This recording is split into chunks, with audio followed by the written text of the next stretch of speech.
In this story, I reflect on being Jewish today. I'm Joanne Green.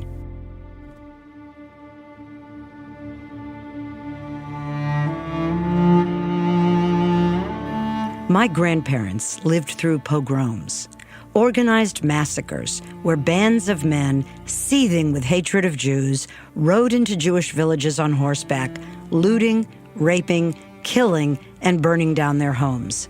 I've known this the same way I've known about the killing fields in Cambodia and the Armenian genocide. Unimaginable evil that happened to someone else, people who didn't speak my language, who didn't live like I did, safe and with boundless opportunity in late 20th and early 21st century America.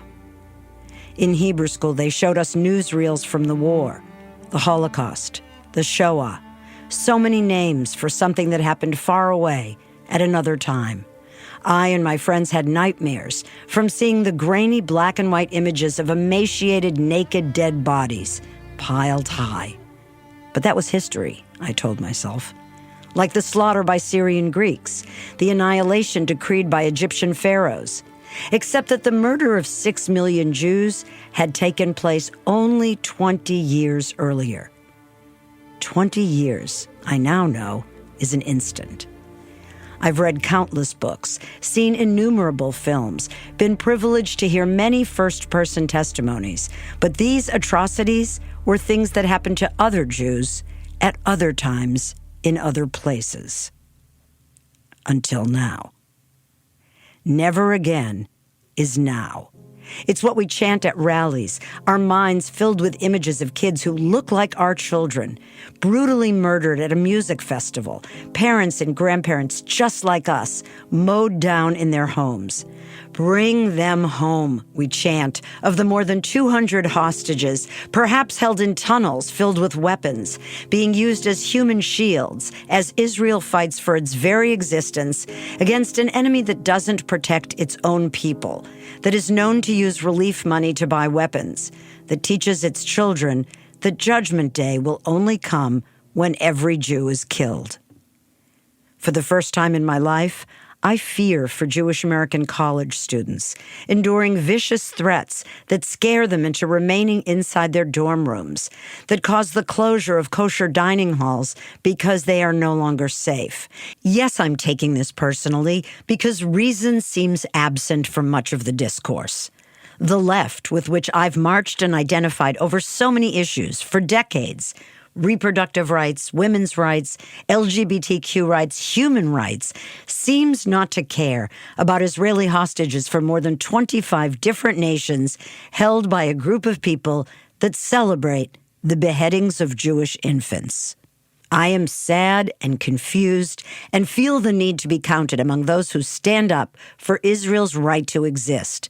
I support the Israel that has continued to try to negotiate a Palestinian state, that while imperfect, is still the closest thing to a democracy in the Middle East.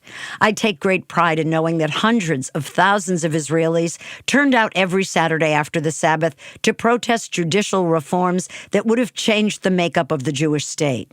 I, like so many around the world, yearn for a free and independent place for Palestinians to live peacefully, to cultivate the land, to build infrastructure, and to educate their children, not just about jihad, but about science and mathematics, art and economics. This isn't a fight against the Palestinian people. It's a fight against the Islamic resistance movement that is committed to killing Jews until Israel is wiped off the map. Anti-Semitism predates the printing press, and at this point, it may even be inevitable. And perhaps I should have been feeling its ugliness more deeply, more personally, all along.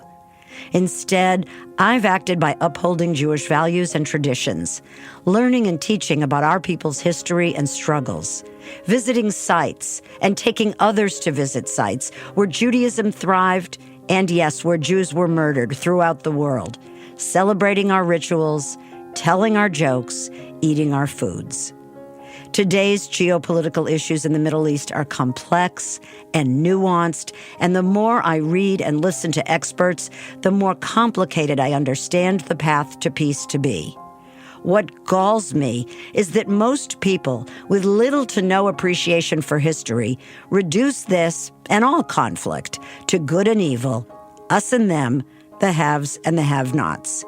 In this terrifying, quickly moving scenario in which we find ourselves, the narrative has shifted in mere moments, from Israel as victim to Israel as all-powerful master of brutality.